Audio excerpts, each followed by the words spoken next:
नमो बुद्धाय. जय भीम. मी उज्ज्वला आपल्या सर्वांचं माझ्या यूट्यूब चॅनलवर खूप खूप मनापासून स्वागत करते. कल्पना करा, समुद्राच्या मध्यभागी जहाज बुडाले आहे. सर्वजण मृत्यूला शरण गेले, पण एक तरुण राजकुमार 7 दिवस आणि 7 रात्र सतत पोहत राहिला. त्याला वाचवण्यासाठी शेवटी कोण आली? ही आहे महाजनक जातकातील अद्भुत सत्यकथा. मिथिला राज्यात राजा अरिहट्ट जनक राज्य करत होते. राजाचा भाऊ पोल जनक याने राज्य मिळवण्यासाठी युद्ध छेडले. युद्धात राजा अरिहट्ट जनक मारले गेले आणि गर्भवती राणीने प्राण वाचवून पलायन केले. चंपा नगरीत राणीने एका पुत्राला जन्म दिला. त्याचे नाव ठेवले महाजनक. महाजनक मोठा झाला आणि त्याला आपल्या पित्याचे राज्य हिरावले गेल्याचे समजले. त्याने ठरवले, प्रथम संपत्ती मिळवेन, मग माझे राज्य परत मिळवेन.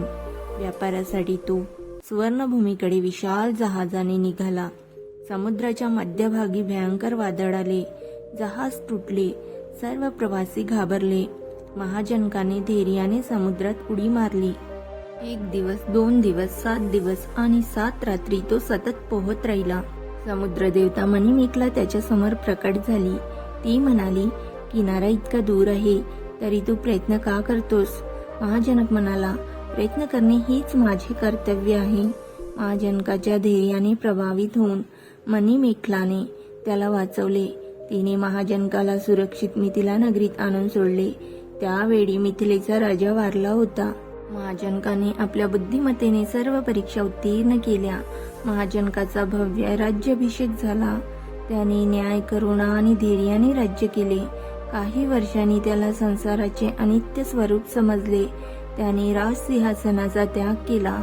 महाजनकाने धर्म मार्ग स्वीकारला आणि वैराग्यपूर्ण जीवन जगले. शिकवण: यशाची गुरुकिल्ली म्हणजे अखंड प्रयत्न, धैर्य आणि संयम.